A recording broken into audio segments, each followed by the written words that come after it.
ધારાસભ્ય પણ રહી ચૂક્યા છે, પરંતુ અહીંયા તેઓ જીતતા નથી દેખાઈ રહ્યા। હવે અમદાવાદ પૂર્વથી સમાચાર આવી રહ્યા છે કે હસમુખ પટેલ આગળ ચાલી રહ્યા છે। 14 રાઉન્ડમાં ભાજપ આગળ ચાલી રહ્યું છે। હસમુખ પટેલ વિનિંગ પોઝિશનમાં દેખાઈ રહ્યા છે। ભાજપના એચ.એસ. પટેલને 5,43,000થી પણ વધુ મતોથી તેઓ લીડ કરી રહ્યા છે અને સામે હિંમતસિંહ પટેલ કોંગ્રેસના ઉમેદવાર છે, તેઓ પાછળ ચાલી રહ્યા છે।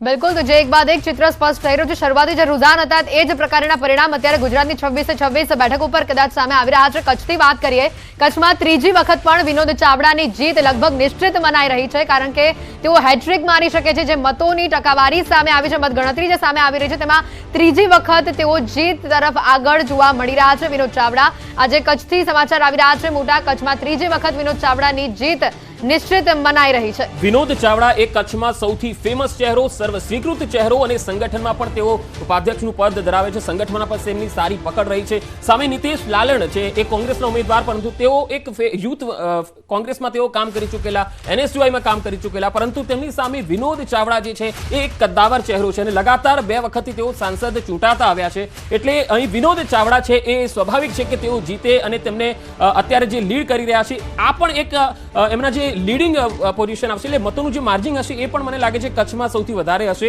અને વિનોદ ચાવડા હેટ્રિક મારશે એવી પૂરી શક્યતા દેખાઈ રહી છે। બિલકુલ, પ્રજાએ ફરી એકવાર વિશ્વાસ મૂક્યો છે અને 2.37 લાખ મતથી તેઓ અત્યારે આગળ જોવા મળી રહ્યા છે। ત્રીજી વખત તેઓ જીત તરફ આગળ જોવા મળી રહ્યા છે અને આ હેટ્રિક તેઓની સામે આવી શકે છે, જે રીતના પરિણામો સ્પષ્ટ થઈ રહ્યા છે।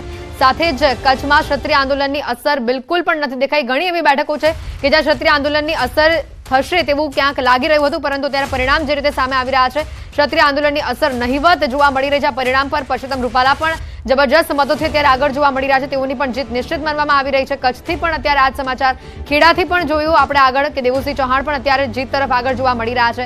કોંગ્રેસના નવા ચહેરાને લોકોએ પસંદ ન કર્યો અને ફરી એકવાર હેટ્રિક તરફ કચ્છમાં અત્યારે જે પરિસ્થિતિ જોવા મળી રહી છે, વિનોદ ચાવડા આગળ જોવા મળી રહ્યા છે। જો ક્ષત્રિય આંદોલન રાજકોટથી શરૂ થયું, પરંતુ રાજકોટમાં કોઈ તેની અસર ન જોવા મળી અને બીજેપીના ઉમેદવાર પરસોત્તમ રૂપાલા જીત્યા। જામનગરમાં પણ ક્ષત્રિયો મોટી સંખ્યામાં છે, ત્યાં પણ આંદોલનો થયા, મહિલાઓ બહાર નીકળી હતી, પરંતુ ત્યાં પણ પૂનમ માડમ ભાજપના ઉમેદવાર જીતી ગયા। એ જ રીતે તમે જો આણંદમાં મિતેશ પટેલ જીતી ગયા, ત્યાં અમિત ચાવડા ક્ષત્રિય અને ક્ષત્રિય બેલ્ટવાળી બેઠક કહેવાય છે, છતાં પણ ત્યાં મિતેશ પટેલ જીત્યા આણંદમાં અને વિનિંગ પોઝિશનમાં અત્યારે છે। તો એ ખેડાની અંદર જો તમે તો દેવુસિંહ છે, ક્ષત્રિય બેલ્ટવાળી બેઠક હોવા છતાં પણ અહીંયા દેવુસિંહ 3.5 લાખથી વધુ મતોથી લીડ કરી રહ્યા છે। તો આ બતાવે છે કે ગુજરાતની જે જનતા છે અથવા તો મતદારો જે છે એ કોઈ એક મુદ્દાને લઈને વોટ નથી કરતા, એ સમગ્રતયા ચિત્ર જોવે છે કે કોણ તેમના નજીક આવે છે, કોણ તેમના મુદ્દાઓનું સોલ્યુશન કરે છે, કોણે કેટલી યોજનાઓ લાવી અને તેમના સુધી પહોંચાડી, આ બધું જોવાતું હોય છે। માત્ર એક આંદોલનને ધ્યાનમાં રાખીને ઉમેદવાર બદલાઈ જાય અથવા ઉમેદવારને હરાવી દે એવું ચિત્ર ગુજરાતમાં તો નથી જોવા મળતું। બિલકુલ, પરસોત્તમ રૂપાલા પણ રેકોર્ડ બ્રેક મતોથી જીતી શકે છે તે પ્રકારના અત્યારે જે પરિણામો સામે આવી રહ્યા છે। 4 લાખથી વધુની લીડ તેઓએ અત્યાર સુધીમાં મેળવી લીધી છે, એટલે લગભગ તે જીત તરફ આગળ જોવા મળી રહ્યા છે। 3.68 લાખનો મોહન કુંડારિયાની લીડના જે આંકડા સામે આવ્યા છે, પરસોત્તમ રૂપાલા રેકોર્ડ બ્રેક મતોથી જીતી શકે છે। તમામ બેઠકોના જે પરિણામ હવે સ્પષ્ટ થઈ રહ્યા છે, લગભગ 25 બેઠકોના પરિણામ જે છે તે સ્પષ્ટ થવાના આરે છે। લગભગ ભાજપની અહીંયા જીત તમામ બેઠકો પર, ગુજરાતની 26 બેઠકો પર ભાજપની જીત નિશ્ચિત મનાઈ રહી છે।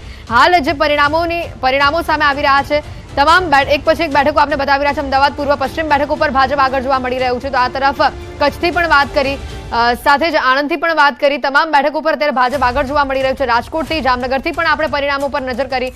હાલ જે ભાજપની પોઝિશન અત્યારે ગુજરાતમાં જોવા મળી છે, પ્રજાએ મોદીની ગેરંટી પર વિશ્વાસ મૂક્યો હોય એ પ્રકારના પરિણામો ગુજરાતમાં જોવા મળ્યા છે। દેવુસિંહ ચૌહાણ પણ અત્યારે આગળ છે। દેવુસિંહ ચૌહાણ પણ આગળ છે અને અહીંયા એક વાત એ આપણે કરવી પડે કે જે પુરુષોત્તમ રૂપાલા 4 લાખની લીડ તરફ આગળ વધી રહ્યા છે, એટલે એ મોહન કુંડારિયાને કાપી અને પુરુષોત્તમ રૂપાલાને સીધા અમરેલીથી રાજકોટમાં ટિકિટ આપી અને તેમને અહીંયા મૂકવામાં આવ્યા હતા। પરેશ ધાનાણી જેવો દિગ્ગજ ચહેરો કોંગ્રેસનો જે તેમની સામે અહીંયા ઉતાર્યો, બધાને લાગતું હતું કે કાંટાની ટક્કર છે અને એમાં પણ ક્ષત્રિય આંદોલન જ્યારે રાજકોટથી શરૂ થયું છે એટલે મતોનું થોડું ધ્રુવીકરણ થશે, પરંતુ અહીંયા તો રેકોર્ડ બની રહ્યો છે, પાછલો રેકોર્ડ છે એ તૂટી રહ્યો છે। એટલે અહીંયા સ્પષ્ટ છે રાજકોટની જનતા એ હંમેશા વિકાસની સાથે રહી છે, બીજેપીની સાથે રહી છે અને એ અહીંયા પુરવાર પણ થઈ ગયું છે। આ તમે જો દેવુસિંહ પણ છે, એ પણ 3.5 લાખની લીડથી આગળ છે, એવી રીતે મિતેશભાઈ પણ આગળ વધી રહ્યા છે।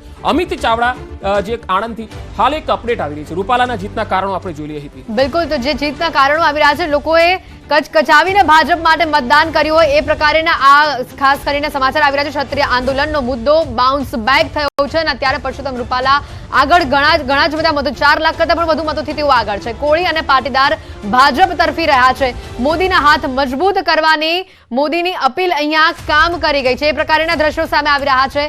પરસોત્તમ રૂપાલા લગભગ 4 લાખ મતોથી તેઓ અત્યારે આગળ જોવા મળી રહ્યા છે. જીત તરફ તેઓ જોવા મળી રહ્યા છે અને આ જીતના કારણો આપણે બતાવી રહ્યા છે. કચકચાવીને ભાજપ માટે મતદાન કર્યું હોય પ્રજાએ તે પ્રકારનું ચિત્ર ક્યાંક અહીંયા સ્પષ્ટ થતું જોવા મળી રહ્યું છે. ક્ષત્રિય આંદોલનને અહીંયા બાઉન્સ બેક થયું હોય આ મુદ્દો, કારણ કે આ મુદ્દા સૌથી વધારે અસર કરશે આ મતદાન ઉપર. મતદાનની જ્યારે પંકજ ટકાવારી પણ સામે આવી હતી, જે ઓછું મતદાન થયું હતું એના કારણે પણ કદાચ એવું મનાતું હતું. એક્ઝિટ પોલમાં પણ એવા તારણો નીકળતા હતા કે કદાચ અહીંયા થોડો ઘણો ભાજપને નુકસાન થાય, પણ એ પ્રકારની પરિસ્થિતિ બિલકુલ પણ અહીંયા જોવા નથી મળી. જો રાજકોટ બેઠકમાં આમ તો પાટીદારોનું ગઢ કહેવાય છે અને કોળી અને પાટીદારોનું જ્યારે ગઢ હોય ત્યારે હાલ જે તસવીર આવી રહી છે એ દર્શકોને બતાવીએ. અહીંયા એક તરફ પરસોત્તમ રૂપાલા અને બીજી તરફ પરેશ ધાનાણીની તસવીર આપ જોઈ રહ્યા છો. જ્યારે વિનિંગ પોઝિશનમાં રૂપાલા આવી ગયા ત્યારે ધાનાણીએ તેમને હાથ મિલાવ્યો અને તેમને અભિનંદન આપ્યા. આ જે તસવીર છે એ બતાવે છે કે રાજનીતિમાં કેટલી પરિપક્વતા હોય છે. જ્યારે તમે હારી જાઓ છો ત્યારે તમે એનાથી હચમચી નથી જતા, પરંતુ સામે જે ઉમેદવાર જીત્યો હોય તો તેની સાથે મળો છો, હસીને વાતચીત કરો છો. આ જ બતાવે છે કે જે ધાનાણી છે એ કેટલા પરિપક્વ છે રાજનીતિની રીતે. આમ તો ધાનાણીનું અમરેલીમાં વર્ચસ્વ છે અને હેતવી આપણે અમરેલીમાં ધાનાણીના વર્ચસ્વને ઇગ્નોર ન કરી શકીએ, પણ એમને રાજકોટમાં મૂક્યા અને એનું કારણ એ હતું કે આ પુરુષોત્તમ રૂપાલા પોતે અમરેલીના હતા, એટલા માટે આ પરેશ ધાનાણીને અહીંયાથી મૂકવામાં આવેલા.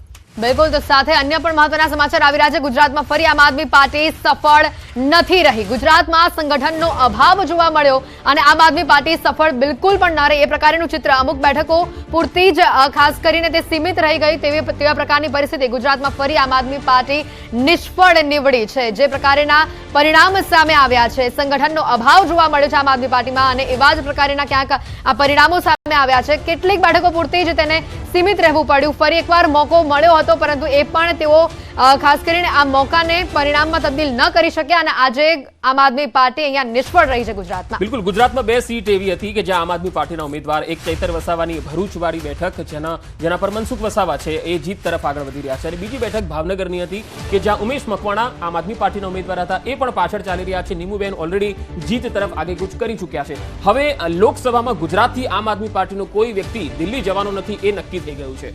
હવે માત્ર તેઓ ધારાસભ્ય તરીકે એક ચૈતર વસાવા રહ્યા છે, બોટાદથી ઉમેશ મકવાણા બચ્યા છે, કારણ કે અરવિંદ દાડાણી તો ઓલરેડી ભાજપમાં આવી ગયા છે, એટલે હવે એ રહ્યા નથી અને હવે એ પણ બીજેપીમાં આવ્યા પછી બાય ઇલેક્શનમાં જીતી રહ્યા છે. તો આ સ્થિતિ છે કે આમ આદમી પાર્ટીનો ગુજરાતમાં રકાસ થઈ ગયો છે. સંગઠનનો અભાવ અહીંયા દેખાઈ રહ્યો છે, કારણ કે ચૂંટણી જીતવા માટે એક ફોર્સ જોઈએ કાર્યકર્તાઓની, અને એ ફોર્સ પછી એક માઇક્રો લેવલનું પ્લાનિંગ કરવા વાળો એક ચાણક્ય જોઈએ જે પાર્ટીમાં હોવો જોઈએ. જેમ તમે બીજેપીમાં જુઓ તો અમિત શાહ છે એ ચૂંટણીના ચાણક્ય કહેવાય છે. CR પાટીલ છે તો એ પેજ કમિટીના ચાણક્ય કહેવાય છે કે કેવી રીતે એક પેજના 30 મતદારો સુધી તેમનો જે કાર્યકર્તા છે એ પહોંચે અને મતદાન સુધી લઈ આવે. આ પ્રકારની સ્થિતિ જે આમ આદમી પાર્ટીમાં હજુ નથી થઈ, કારણ કે એમની પાસે હજુ કાર્યકર્તાઓ જ નથી અને ચૂંટણીમાં લડી શકે એવા સક્ષમ નેતાઓ પણ બહુ ઓછા છે. એટલા માટે એમને લોકસભામાં આ હાર ખમી પડી. હાલ એક અપડેટ આવી રહી છે મનસુખ વસાવાને લઈને. મનસુખ વસાવાની જે રીતે વિગતો આવી રહી છે, સતત 6 ટર્મની આ કામગીરી તેઓની બોલી રહી છે અને એ જ પ્રકારના ક્યાંક પરિણામો જે સામે આવી રહ્યા છે. ખાસ જે વિગતો આવી રહી છે મનસુખ વસાવાની ફાયર બ્રાન્ડ શાપ અહીંયા કામ કરી ગઈ છે અને પરિણામ પણ એ જ પ્રકારના આવ્યા છે. સતત 6 ટર્મની તેઓની આ કામગીરી આજે બોલી છે અને પરિણામ જે રીતે તમે જુઓ છો ભાજપ તરફથી ખાસ કરીને ભરૂચમાં વસાવા વર્સેસ વસાવાનો જંગ અને તેમાં જે જીત હાંસલ કરી છે, તેઓની જે કામગીરી છે, તેઓનું જે અત્યાર સુધીનો જે એક્સપિરિયન્સ રહ્યો છે, તેઓએ જે ખાસ કરીને સ્થાનિક લેવલ ઉપર રહીને જે કામ કર્યું છે તે કદાચ કામો બોલ્યા છે અને પ્રજા એ કામોને જોઈને આજે મત આપ્યા હોય તે પ્રકારની તેઓની જીત છે. જો મનસુખ વસાવાની આપણે વાત કરી લઈએ, મનસુખ વસાવા એક એવા નેતા છે કે જે જમીનના કોઈ પણ સ્તરના મુદ્દા હોય, મતદારોના મુદ્દા હોય તો સીધા અધિકારીઓ સુધી પહોંચાડતા હોય છે. એટલું જ નહીં, પીએમઓ સુધી પણ પહોંચાડતા હોય છે. એટલે આ નેતા એવા છે જે ફાયર બ્રાન્ડ તો છે જ, પરંતુ જનતાના મુદ્દા ઉઠાવવામાં કોઈની પણ શરમ રાખતા નથી અને એ મુદ્દો છે એ પ્રજામાં ક્યાંક સ્પર્શેલો છે. કારણ કે મુદ્દા ઉઠાવે પણ એનો પરિણામ પણ આવવું જોઈએ. પછી મુદ્દા ઉઠાવીને એનું પરિણામ ન આવે તો કોઈ મતલબ નથી. મનસુખ વસાવા એની છાપ એ પ્રકારની છે કે જ્યારે જનતા કોઈ મુદ્દાને લઈને ત્રસ્ત હોય ત્યારે મનસુખ વસાવા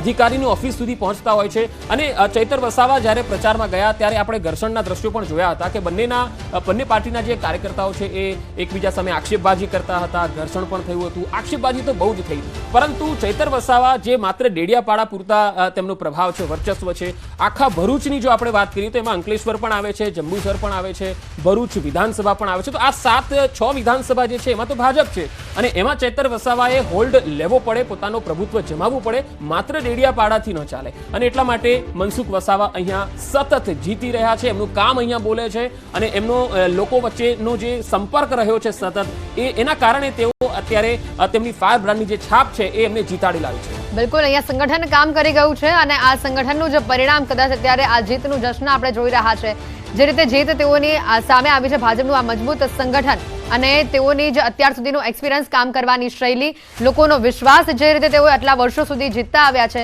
તેઓની જે કામ કરવાની આગવી ઓળખ છે, આ બધાને આધારે જ કદાચ આજે પ્રજાએ તેઓને અહીંયા મત આપ્યા છે અને વિજયી બનાવ્યા છે. મનસુખ વસાવાની ફાયર બ્રાન્ડ છાપ અહીંયા ચોક્કસથી અલબત્ત કામ કરી ગઈ છે. તો સામે વસાવા વર્સિસ વસાવાનો જે જંગ હતો ત્યારે ક્યાંક ને ક્યાંક ઘણા વિશ્લેષકો સાથે ચર્ચા કરવામાં પણ આપણે આ મુદ્દો ઉઠાવતા હતા પંકજ, કે આ બેઠક ઉપર રસાકસી જોવા મળી શકે છે. ક્યાંક જે રીતે ચૈતર વસાવાની પણ જે છાપ છે, તેઓ લોકો વચ્ચેને રહીને તેઓએ પણ જે કામ કરે છે અથવા તો લોકોનો જે પ્રેમ તેઓના પર છે, કદાચ એના કારણે આ વસાવા વર્સિસ વસાવાનો જે જંગ છે તે આપણને પરિણામમાં જોવા મળશે, પરંતુ એવું બિલકુલ પણ નથી થયું. બિલકુલ. હવે એક મહત્વપૂર્ણ ખબર આવી રહી છે, ગુજરાતે પીએમ મોદીની લાજ રાખી છે, કારણ કે ગુજરાતમાં મોટા ભાગની બેઠકો જે છે એમાં ભાજપ જીત્યું છે. 26માંથી 18 બેઠક ભાજપ જીત્યું છે, જ્યારે 6 બેઠક પર ભાજપના ઉમેદવાર આગળ ચાલી રહ્યા છે. મતલબ કે નરેન્દ્ર મોદી ગુજરાતી છે અને ગુજરાતની જનતાએ નરેન્દ્ર મોદીની લાજ રાખી છે અને અહીંયા લગભગ મોટા ભાગની બેઠકો બીજેપી તરફ જઈ રહી છે એવું દેખાય છે. માત્ર 2 બેઠક એવી છે, પાટણ અને બનાસકાંઠા, જેના પર છેલ્લી ઘડીએ કોઈ ફેરફાર ન થાય તો જ નવાઈ. બાકી લગભગ ગુજરાતમાં બીજેપી ક્લીન સ્વીપ કરે છે કે નહીં એ તો હવે આપણે છેલ્લી મતગણતરી થાય એના માટે સમયની રાહ જોવી પડે, પણ મોટાભાગની બેઠકો છે એ ભાજપના ફાળે આવી ગઈ છે. એટલે ગુજરાતની જનતાએ નરેન્દ્ર મોદીની લાજ એટલે રાખી છે કે ગુજરાતના પણ એ નેતા છે, ગુજરાતમાં વર્ષો સુધી નરેન્દ્ર મોદીએ કામ કર્યું છે અને તમે જો કે પીએમ જ્યારે પણ પ્રચારમાં આવે ત્યારે જે પણ ઉમેદવાર હોય એ ઉમેદવારને નહીં, નરેન્દ્ર મોદીને વોટ આપવાનો છે, નરેન્દ્ર મોદીના હાથ મજબૂત કરવાના છે, દિલ્હીમાં એક કમળ મોકલવાનું છે, એ પ્રકારનું તેઓ લોકોને કહેતા હતા. એમનો સંપર્ક તમે જુઓ તો એ 12માના સ્ટુડન્ટ્સ અને કોલેજના સ્ટુડન્ટ્સ સાથે પણ સીધો સંવાદ કરતા હતા, કારણ કે એ નવા મતદારો બનીને આવવાના છે. એટલે એમનો સંપર્ક તમે જુઓ તો નાના બાળકથી લઈને મોટા વ્યક્તિઓ હોય, વડીલો હોય, તમામ લોકો એમને ઓળખે અને એ ઓળખનો તેમને ફાયદો છે એ લોકો અને ઉમેદવારોને પણ આપવાનો પ્રયાસ કર્યો.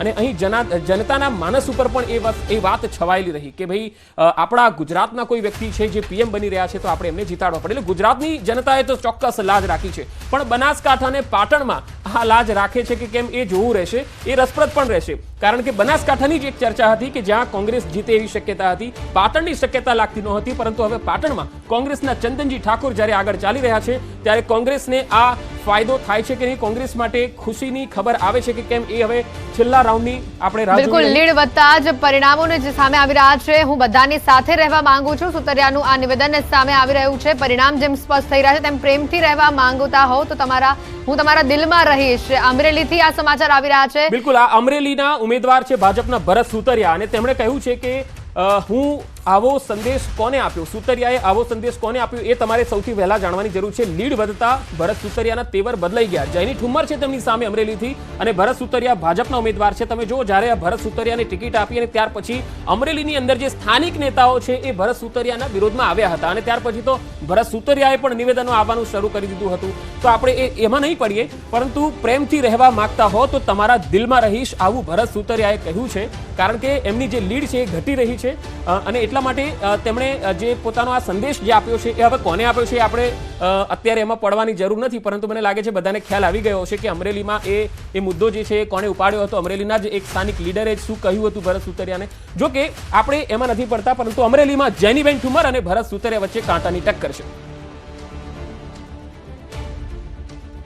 અમરેલીની અંદર લોકોએ મારી ઉપર આટલો વિશ્વાસ મૂક્યો છે એટલે મારી પાસે એની અપેક્ષા વધી ગઈ છે, એટલે એની અપેક્ષા મુજબ મારે આવનારા દિવસોની અંદર કામ કરવાના છે. ત્રીજી વાત, હું તમને દિલથી કહું છું કે બધા હારે હું રહેવા માંગુ છું. તમે પ્રેમથી રહેવા માંગતા હો તો તમારા દિલમાં રહેવાનો છો, તમે નફરતથી રહેવા માંગતા હો તો તમારા મગજમાં રહેવાનો છો, બાકી રહેવાનો છો તમારી હારે.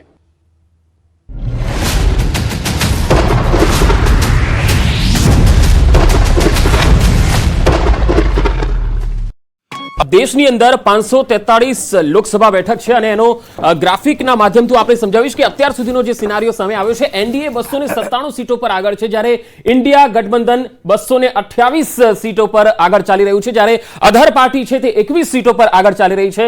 હવે આ જે કેસરી કલર તમે જે જોઈ રહ્યા છો, આ છે ભારતીય જનતા પાર્ટી અને એનડીએના સાથી દળો કે જ્યાંના તેમના ઉમેદવાર આગળ ચાલી રહ્યા છે, જ્યારે આ બ્લુ કલર તમે જે જોઈ રહ્યા છો એ ઇન્ડિયા ગઠબંધન અને તેમના ઉમેદવાર આગળ ચાલી રહ્યા છે. પરંતુ એક રસાકસી અને રોમાંચ